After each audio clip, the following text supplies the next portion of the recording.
I cheated and tried to ruin my husband's reputation. But his revenge left me jobless and alone. I'm writing this because I need someone to understand how spectacularly a person can destroy themselves. Not through addiction or tragedy, through pure, calculated stupidity. My name is Renuka, and 6 months ago, I had everything. Now I'm typing this from a studio apartment that smells like the previous tenant's cats. Let me paint you the picture of what I threw away. I was a medical device sales rep pulling in 6 figures, married to Asif, a municipal judge. 7 years together. We had the house in Elmwood, the Audi and BMW in the garage, dinner parties where people actually wanted to show up. From the outside, we were that couple, successful, stable, enviable. But here's what Instagram didn't show. Living with Asif was like being married to a checklist. Every morning at 6:15. Coffee with exactly 1 sugar. Review case files while eating the same whole grain cereal. Leave at 7:45. Back at 6:30. Dinner at 7. In bed by 10:30. Even our lovemaking had a schedule, Wednesdays and Saturdays, like clockwork. He wasn't cruel. He wasn't absent. He was just predictable. Methodical. Every conversation felt like testimony. How was your day? Meant he wanted a bullet point summary. What should we do this weekend? Meant he'd already made plans and was being polite. I tried spicing things up. Surprise trips? He needed to review his docket first. Spontaneous date nights? He'd check his calendar and pencil me in for next Thursday. I bought lingerie that cost more than most people's car payments. He noticed, complimented me efficiently, then proceeded with the same routine we did since year 2. That's when Raj happened. Raj was a supplier for our biggest product line. Tall, laughs that filled rooms, and he looked at me like I was the most fascinating person alive. First, it was business lunches that ran long. Then drinks after conferences. Then that night in Phoenix when he knocked on my hotel room door with a bottle of wine and said, "I can't stop thinking about you." I should have sent him away. Instead, I let him in. And for the first time in years, I felt alive. Really alive. Not scheduled alive or responsibly alive. The kind of alive where your heart races and you make terrible decisions and laugh about them after. The affair went on for 4 months. 4 months of deleted texts, fake client dinners, and lies that came so easily I scared myself. But the more time I spent with Raj, the more I resented coming home to Asif's structured existence. His calmness started feeling like judgment. His routines felt like prison walls. I wanted out, but I knew how it would look. Successful woman throws away marriage to respected judge for a fling with a vendor? My reputation would be destroyed. My career would take a hit. The vultures in my social circle would feast for months. Unless Asif was the villain. The idea came to me during one of his case reviews. He was explaining how one bad judicial decision had destroyed a colleague's career. Anonymous complaints. Ethics violations. Media coverage. The man went from respected to radioactive in 3 weeks. I started paying attention to how these scandals worked. What made them stick? What made people believe the worst without asking questions? Turns out, people love believing successful men are secretly corrupt. They want to believe it. You just have to give them enough threads to weave their own story. I spent 2 weeks planning. Creating email accounts. Learning about VPNs and metadata scrubbing. Studying his cases for anything that could be twisted into impropriety. Finding the right journalists hungry for a judicial corruption story. I even practiced my shocked wife face in the mirror for when the news broke. The beautiful part? Asif was so pristine, so careful, that no one would expect him to have enemies. An anonymous whistleblower would be believed instantly. His own correctness would damn him. Surely someone that perfect had to be hiding something dark. I convinced myself this was justice. He'd stolen 7 years of my life with his suffocating stability. I was just taking back control. Raj and I could start fresh once the dust settled. I'd be the brave woman who survived her corrupt husband's downfall. That night, I opened my laptop and started typing the first anonymous email that would destroy my husband's career. The first email was almost therapeutic to write. Concerned citizen reached out to the State Judicial Ethics Board at 11:47 p.m. from a VPN-protected burner account. I detailed how Judge Asif Malik had been taking bribes to influence sentencing in property dispute cases. I included 3 case numbers, real cases he'd presided over. I twisted his completely legitimate rulings to sound suspicious. A defendant getting community service instead of jail time? Obviously paid off. A property dispute settled in favor of the party with better documentation? Clear corruption. The genius was in the vagueness. I didn't provide hard evidence because there wasn't any. I just planted seeds. Sources close to the matter report. And financial records allegedly show. And multiple witnesses claim. Let their imagination fill the gaps. I sent similar emails to 3 of Asif's senior colleagues, the president of the local bar association, and a hungry reporter at the Tribune named Donna Huang who'd been trying to make her mark with corruption exposés. Then I got creative. I photoshopped bank statements. Not Asif's actual statements, that would be too easy to disprove. I created fake accounts at banks he didn't use, showing deposits that coincidentally lined up with his major case decisions. I made them just blurry enough to look like leaked photos taken in a hurry. Uploaded them to an anonymous file-sharing site and sent the link to Donna. While Asif slept beside me, maintaining his prescribed 7 hours of rest, I was up crafting his destruction. The next morning, he made his usual coffee while I pretended to check emails. My phone was actually open to a fake Twitter account where I was posting about rumors circulating about a certain municipal judge. 7 retweets by lunch. The legal blog picked it up by dinner. Everything okay? Asif asked that evening, noting I seemed distracted. Just a tough quarter at work, I said, kissing his cheek. You know how it is. He nodded, returning to his case files. Always the case files. Meanwhile, Raj and I were getting reckless. We'd meet at the Hyatt downtown during lunch. I'd expense it as client meetings. He'd mark up invoices by 15% and we'd use the extra for our getaways. Nobody questioned it, I was the top performer, above suspicion. When are you leaving him? Raj asked one afternoon, tracing patterns on my bare shoulder. Soon. Just need to make sure I come out clean. 2 weeks into my campaign, the whispers started. I overheard Asif's clerk on a phone call, voice low and worried. The Judicial Ethics Board sent a formal letter requesting a meeting. Donna Huang left 3 voicemails that Asif deleted without listening to. There seems to be some misunderstanding, Asif said that night, showing me the letter. Someone's made anonymous complaints about my conduct. I perfected my concerned wife performance. That's ridiculous. You're the most ethical person I know. Who would do something like that? I don't know, he said, and for the first time in years, I saw uncertainty in his eyes. But I'll clear it up. The truth always comes out. The truth. Right. I escalated. Created a whole narrative about a developer named Conway who'd supposedly paid Asif $50,000 to rule in his favor on a zoning dispute. I fabricated emails between them, backdating them carefully. I even created a fake LinkedIn profile for Conway, complete with connections to make it look legitimate. The Tribune ran their first story 3 weeks later. Questions arise about municipal judges' impartiality. Donna Huang's byline. They quoted anonymous sources and leaked documents. Asif's photo looked sinister in black and white. He came home that day earlier than his usual 6:30. First time in 3 years. They're saying I took bribes, he said quietly, setting his briefcase down with unusual care. My colleagues are asking questions. The board wants a full financial review.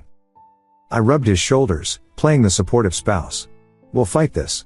We'll hire the best lawyers. This is insane. But inside, I was winning. Every doubt, every question, every suspicious look he received was my victory. Soon, he'd be radioactive. I'd file for divorce citing the scandal, keep the house, keep my reputation, start fresh with Raj. Then one morning, Asif stopped asking questions. He stopped defending himself. He just stopped. And that terrified me more than any confrontation ever could. The silence started on a Tuesday. Asif woke at 6:15, made his coffee, ate his cereal. But he didn't review case files. He didn't check his email. He just sat there, staring at nothing, mechanically going through motions like someone had hollowed him out and left the shell running on autopilot. The board meeting is Thursday, I reminded him, pouring orange juice I wouldn't drink. Did you call the lawyer? No need, he said. What do you mean no need? They're investigating you for, I know what they're investigating. His voice was flat, emotionless. Not defeated, not angry. Just absent. I'll handle it. He left at 7:45, same as always. But something fundamental had shifted. That afternoon, I sent another anonymous tip to Donna Huang about a supposed offshore account. I'd spent hours crafting the details, making it believable but impossible to verify. She didn't run it.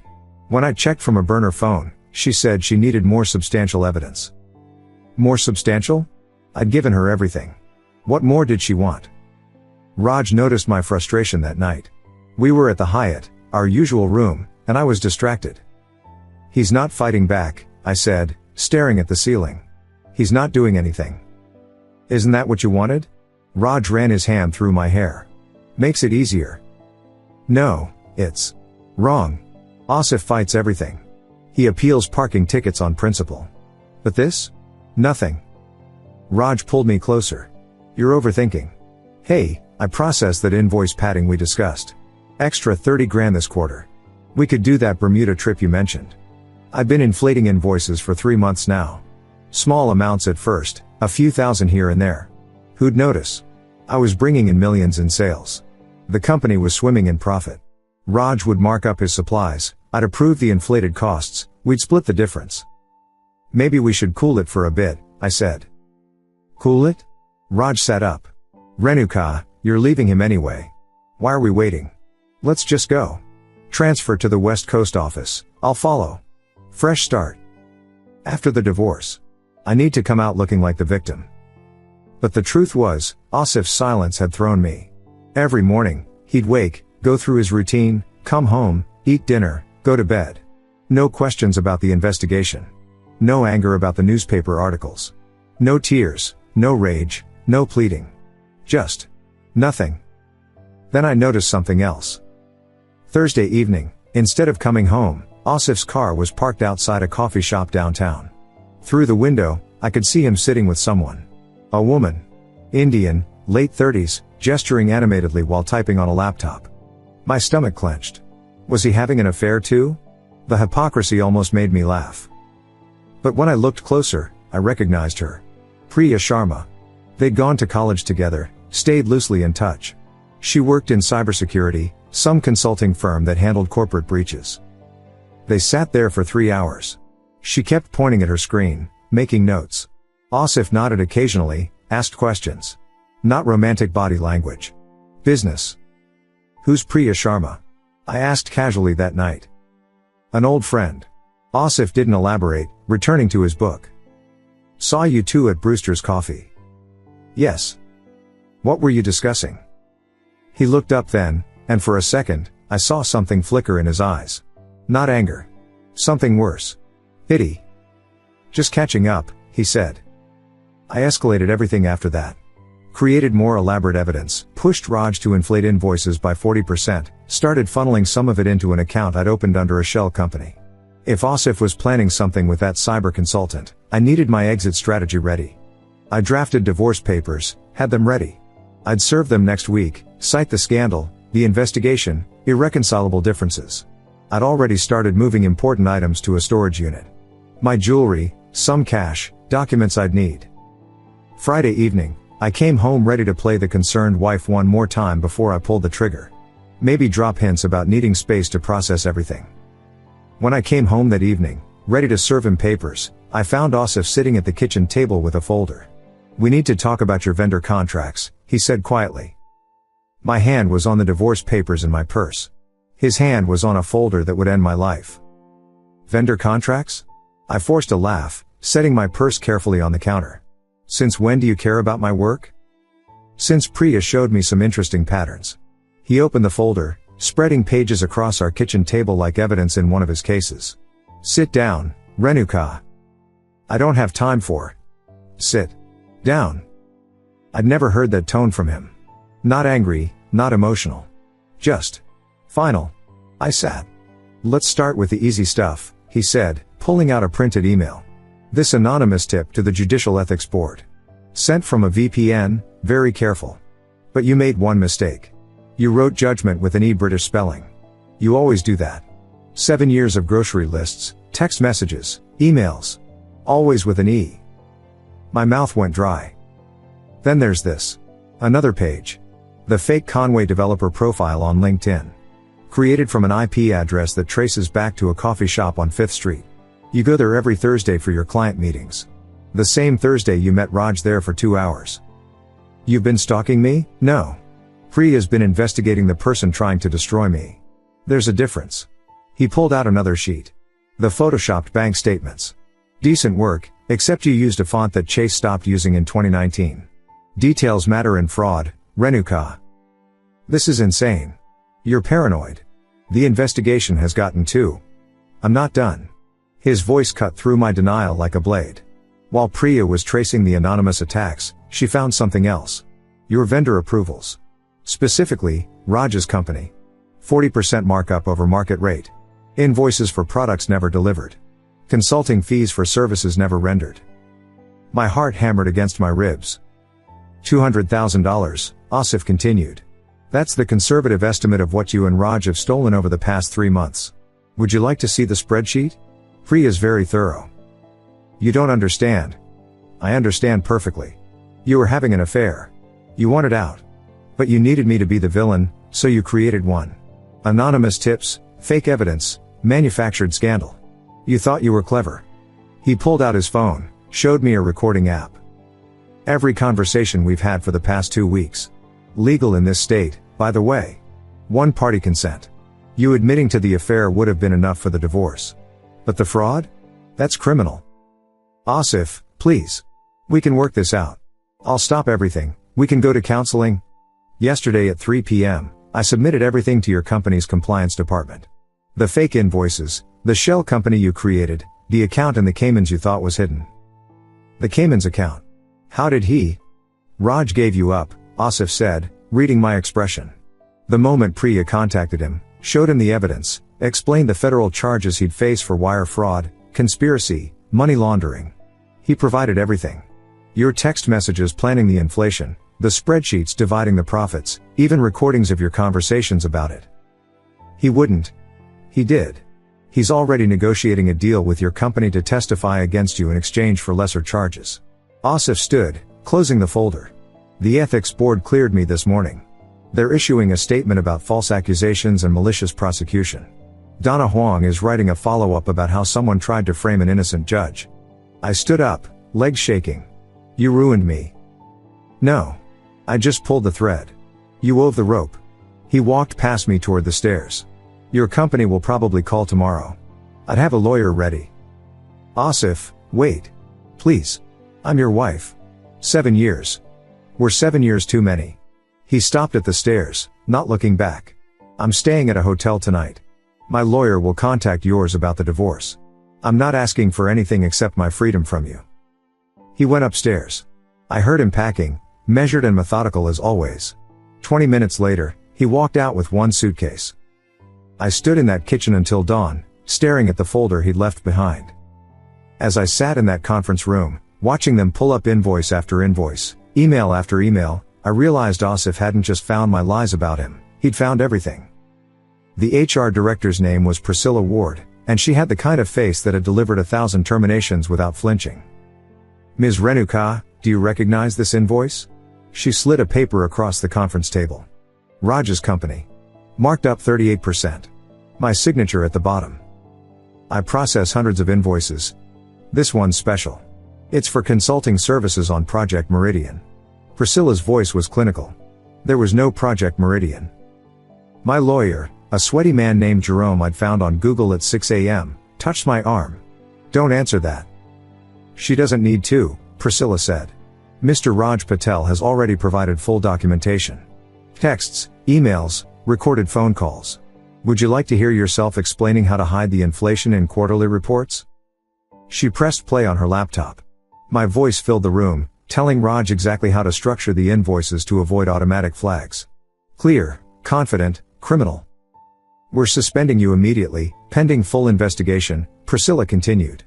Badge, laptop, company phone, parking pass. Now. I've been the top performer for 3 years. Which is why this investigation will probably take months. Maybe years. Every contract you've touched, every deal you've made, every expense you've filed. She stood. Security will escort you out. The walk through the office was a funeral procession. Everyone stared. Some whispered. Nobody met my eyes. 7 years building my reputation in that building, destroyed in a 7-minute walk to the parking garage. My personal phone had 43 messages. First one was from Raj, I'm sorry. They had everything. My lawyer says cooperating is my only chance. Please don't contact me again. The coward blocked me after that. My biggest client, Whitman Medical Systems, called next. Given the current situation, Their procurement director said, "We're terminating our contract effective immediately. Our legal team will be in touch about recovering potential damages." 3 more clients called that day. Same script, different voices. My professional network evaporated like water on hot concrete. LinkedIn connections disappeared. The Women in Medical Sales group removed me as a featured speaker for their annual conference. My mentor, who'd guided me for a decade, sent a 2-line email, "I'm disappointed beyond words. Please don't reach out again." The Tribune ran Donna Huang's follow-up story that evening. Judge Asif Malik cleared of all charges, sources reveal orchestrated smear campaign. She detailed how a malicious actor had fabricated evidence, created false identities, and attempted to destroy an honorable public servant. She couldn't name me due to the ongoing investigation, but anyone who knew us could connect the dots. My mother called. "Is it true? What they're saying?" "Mom, I can explain." She hung up. The divorce papers arrived the next day. Asif wasn't asking for alimony, the house, or any assets.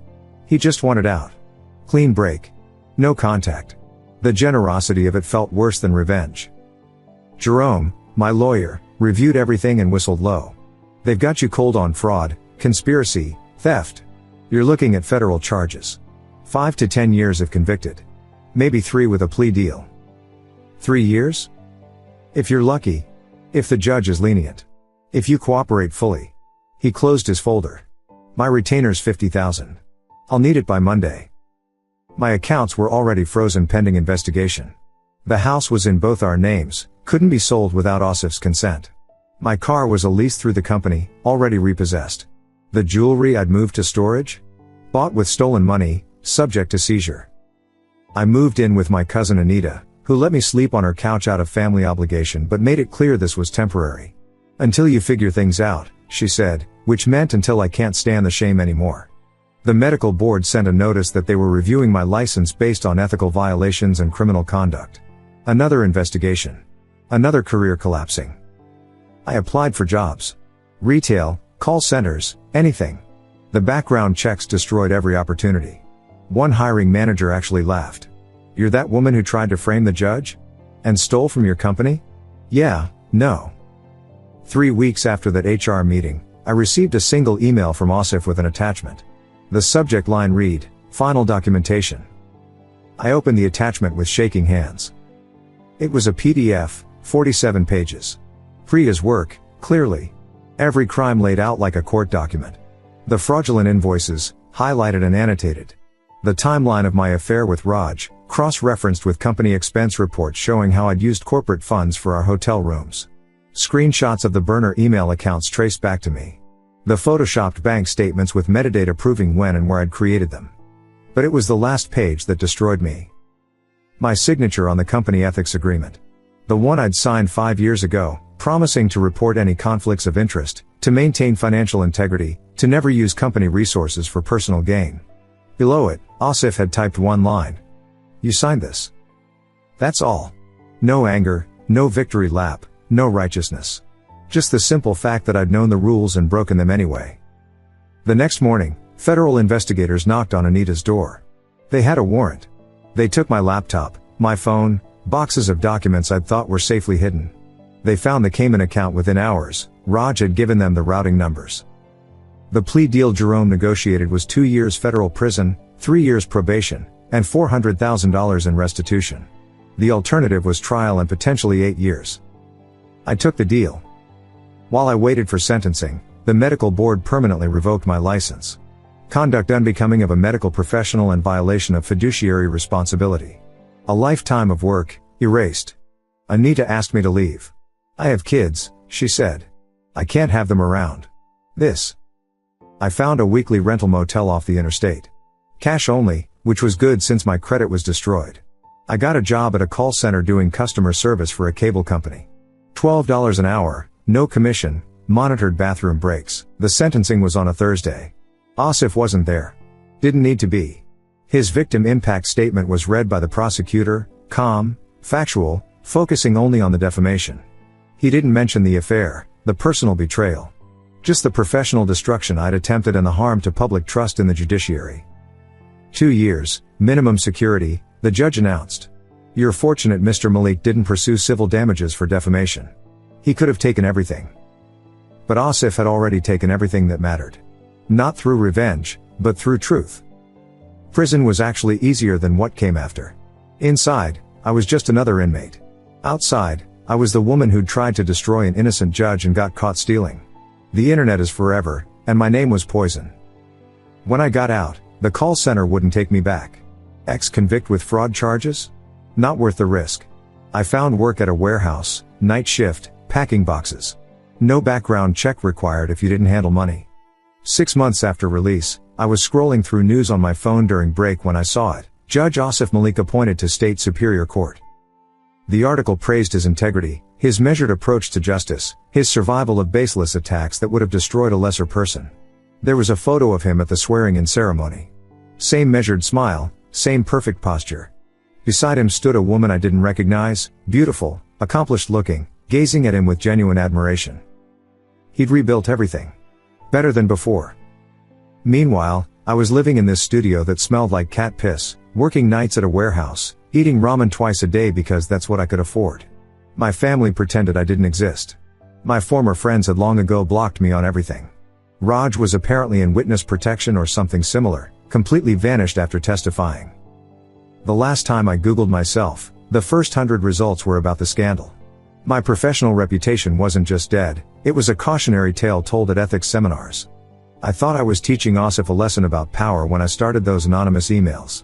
Instead, he taught me something about justice. Real justice doesn't require screaming or drama or elaborate revenge plots. Sometimes it just requires letting someone face the consequences of their own choices. He didn't destroy me. He just stopped me from destroying him, and in doing so, let me destroy myself. That signature on the ethics agreement still haunts me. Such a simple thing. My own name, my own promise, my own betrayal. You signed this? Yeah, I did. Thank you so much for watching until the end. If you really like our videos, please don't forget to like, share, and subscribe. Have a great day.